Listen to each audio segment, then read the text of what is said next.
Join the CinemaSins team in Nashville for Sin Week 2023. Every year, we release extra videos for our Sin Club members and hold live panels with our friends and fans in person. Tickets to Sin Week are available at a discounted rate for the month of December. Space is limited, so head to cinemasins.com/SinWeek to reserve your spot today. The link is in the description. Welcome to Sin Week! Woo!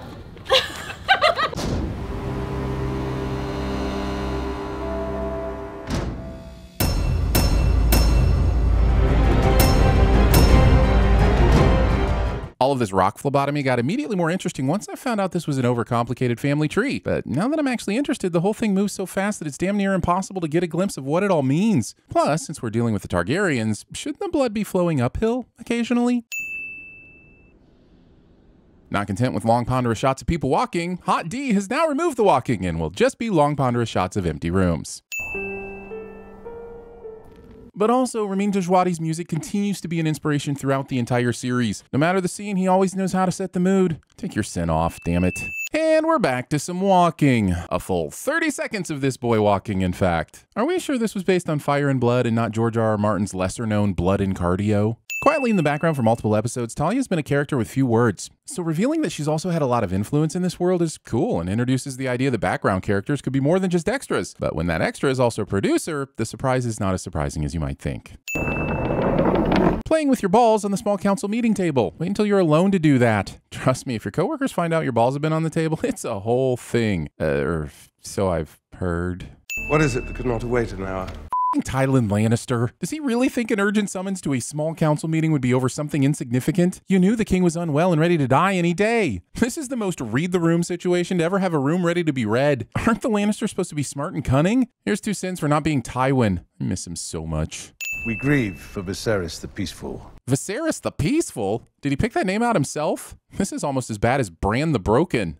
I said almost. Then we may proceed now with the full assurance of his blessing on our long-laid plans. Immediately admitting you had long-laid secret plans in the room with the person whose back you were plotting behind. Tylan not only remains a moron, but this over-explaining for narrative's sake is an insult to Alicent and the audience.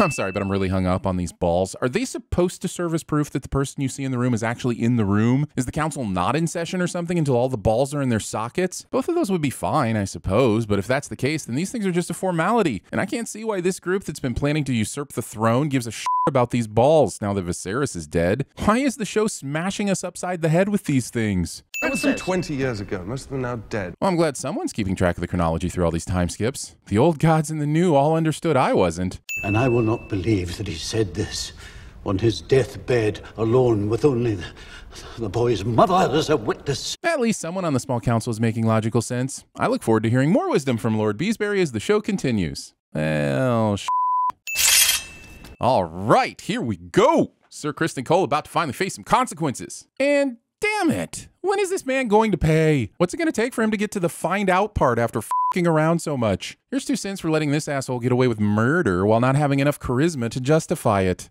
But he has 4 daughters, all of them unmarried. Further relegating the role of women to being nothing but political bargaining chips in a scheme for power. You may say that's just how the world was back then. Surely you can't send the show for an imperfect system that was limited by the times, right? And we'll remind you that this is TVSins, where we can and do sin whatever we want. Stick around. We have a cool clown that makes shadow puppets on Tuesdays. As Lord Beesbury's head lays cracked open on his power stone, it should now be obvious to everyone in the room that you can have your balls and you can have your Sir Criston, but you cannot have both. One more word and I'll have you removed from this chamber and sent to the wall. Oh, good to know the Night's Watch still exists. I was starting to get worried you forgot about them. You know a show's getting claustrophobic when I'm begging for more of the wall. Sir Harold detaches his cloak so easily he's left Edna Mode asking, why didn't I think of that? I recognize no authority but the king's, and until there is one, I have no place here. Show upholds a long tradition of creating a character we might dare like, just to have them written out of the episode. If one possesses a thing, the other will take it away. Yes, princess. Helena's prophecies are an interesting and mystical addition to the show, but weirdly, we know that they're prophecies, but none of the characters seem to have caught on. The way everyone treats her, it seems like she's been saying strange things all the time for decades now. So aside from plot points, she has to be giving people a heads up on things like burnt tongues, stubbed toes, and the gastroenterological effects of their bean consumption. Just saying, no one ever knows the soup is too hot. There is a beast beneath the boards. Helena's prophecies may often come true, but I'm just not sure what predicting Shaq's entrance to the NBA has to do with this show. Find him. Thus begins the pointless race between Alicent and Otto to accomplish basically the same goal. Here's 3 sins for finding yet another way to waste our time. The lightness of this shot makes the darkness of this shot only possible if Rhaenys opening this window somehow just brought balance to the Force. Also giving the Queen Who Never Was a room with a view. Entering the Queen's chambers without knocking or announcing yourself. This isn't your castle, Kristen. Have some respect for boundaries. Here's 5 cents just for being you. He said time to get it wet.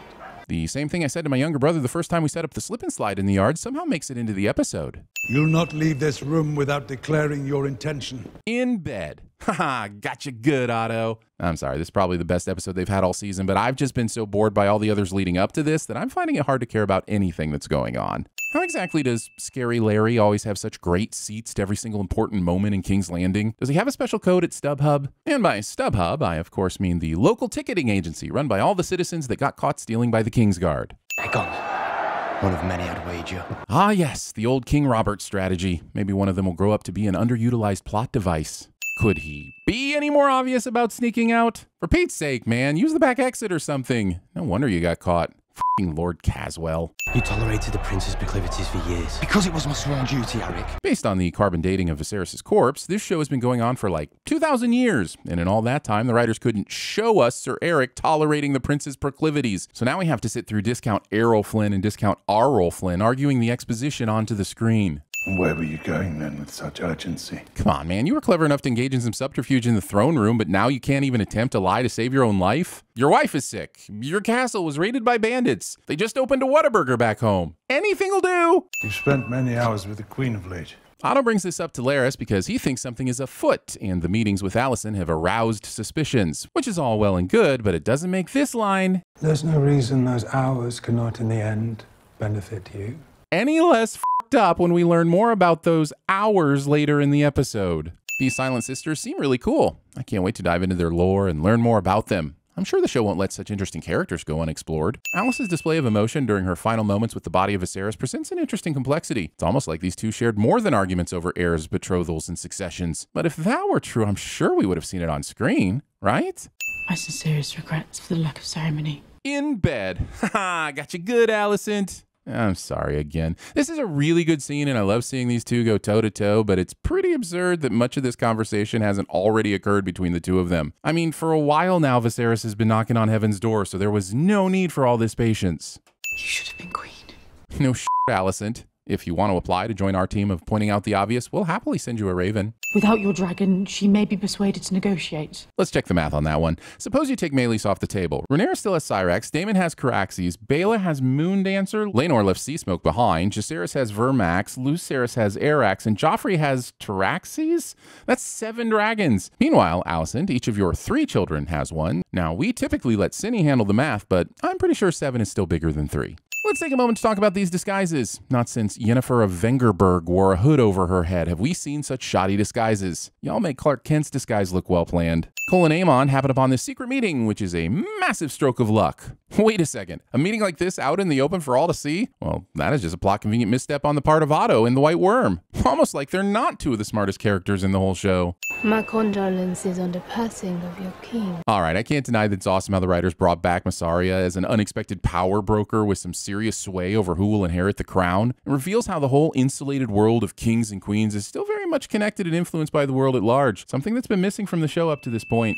I'd best secrete him somewhere safe. Title of my sex tape? I could have killed him as easily as a wasp on fruit. Have you ever tried to kill a wasp? Those are fast and mean. There's a reason the cans of spray they make to kill them shoot up to 30 feet. So the sin here is for wasps, and your underestimating of those little stabby hellions. There is no power but what the people allow you to take. Yeah, this discount Peter Baelish knowledge is power scene really loses its punch when you realize all her leverage goes out the door the moment Aegon is found. Then we'll see who becomes a wasp on fruit, or some other cool metaphor that makes me sound smart. Massaria hid Aegon under the candle table in the Sept. In episode 4, when Daemon was half in the bag, he got a private room and a bed and some morning go juice. I'd be remiss if I didn't call out the waning standards of the White Worm's hospitality. Also, speaking of early season Daemon, whatever happened to the Daemon is impotent storyline? Is that just never going to come up again? Why won't you finish what you started? Seriously, it can't be that hard. Swords! Tackling! Tickling? Excitement! Let me go, or we'll find a ship and sail away, never to be found. Sorry, Aegon. Only one character gets to escape secretly by boat, and we already gave that pass to Laenor. Also, if you wanted to flee by ship, you haven't done that by now. Viserys has been dying for like 50,000 years. Surely in all that time, you could have found that secret cave everyone in Game of Thrones knew about and frequented. Well played. None of this is a game. Yes, it is. It's a Game of Thrones. Or did you forget which prequel you were in? There's no better word for the last 20 minutes this episode wasted other than a game. A pointless, dull game. That was the worst edition of hide and seek I've ever seen. And I once watched some of my college roommates get drunk and then try to stuff their... Or you, his daughter's childhood companion. Kristen Cole will be named Lord Commander of the King's Guard. If you want to promote someone with a proclivity for killing innocents, that's up to you. But at least do it at a time when it makes sense as opposed to bringing it up as a non sequitur in a conversation that had everything to do with your relationship with your father and nothing to do with the King's Guard. You look so much like your mother in certain lights. Aww. Ew.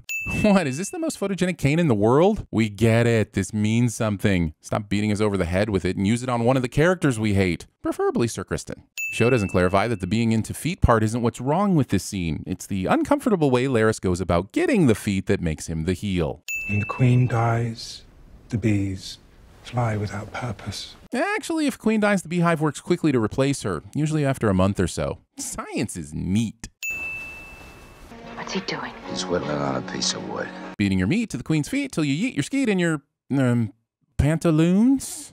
Chewing with your mouth open. I see we've graduated from walking and moved on to dramatic eating, dramatic standing, dramatic sitting, more dramatic standing, and dramatic doing that thing when you're sitting high up in a bed against the headboard. With me, princess. Rhaenys doesn't question exactly who you are. Seriously, I have no idea if this is Eric or Eric, and that detail has become a contributing factor to suspense that I'm not sure the writers created intentionally. Oh good, another excellent disguise. Are the cloaks in Westeros magical so they keep your identity secret? Did I miss that part in the books? Just kidding, I didn't read the books. Literacy. Oh no, not that building. Okay, I have no idea where this fire is or why it matters. I believe the show wants us to think this is Myssaria's house. Maybe it is, maybe it isn't. No one cares about that right now. But this shadowy figure does make me question how the criminals Larys enlisted as his foot soldiers were not good enough to previously evade capture by the City Watch, but are now all ninjas straight from the League of Shadows. Larys has foot soldiers. Rhaenys and, Rick run into traffic because without proper motivation, they need these extras to push these characters in the direction the story needed them to go. Because he didn't like me. Thinking that naming your heir is about picking your favorite. It's not about favorites, Aegon. If it were, he'd have named his model of King's Landing as his heir. We all saw how he looked at it. Do you love me? You imbecile. Answering a yes or no question with an assessment of intelligence. Our beloved king, Viserys the Peaceful, is dead. Show doesn't acknowledge that the confusion in the crowd is due to the fact that no one thought he was alive to begin with. Royal skip? Oh, wait, sorry. Force of habit. Oh well, too late now. On to the next scene. Cool entrance, bro, but this still seems a bit dangerous. Knowing Aegon, he's just as likely to troll them by taking a step backward and taking a blade to the skull. And the sin, of course, is that this doesn't happen. For all of Alicent's talk earlier about how important it was to keep Rhaenys' dragon, she sure made zero effort to secure the dragon pit. Show takes this long to realize what I actually meant when I said that I wanted to see a crowning scene.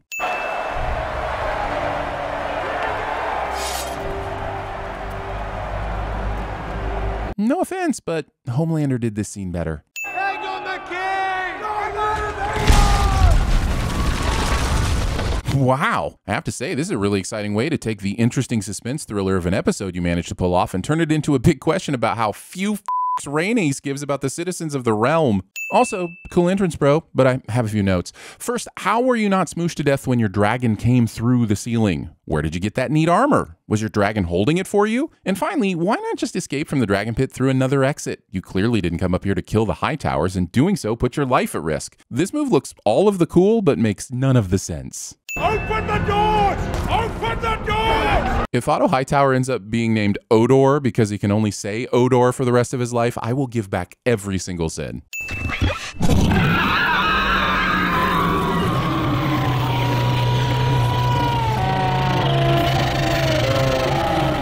Whoa. Okay, that was cool. But also anticlimactic. A monster under every bed. Plot or no, the king changed his mind. You are being a cheer tater, Torrance, and a pain in my ass. No kicks. We thought to inquire here as to his whereabouts. And describe him. He's my best friend, he's my pal. He's my homeboy, my rotten soldier. He's my sweet cheese, my good time boy. Anyone else? Anyone? Anyone? Are you smoking weed? As you wish. That day, she was amazed to discover that when he was saying, as you wish, what he meant was, I love you.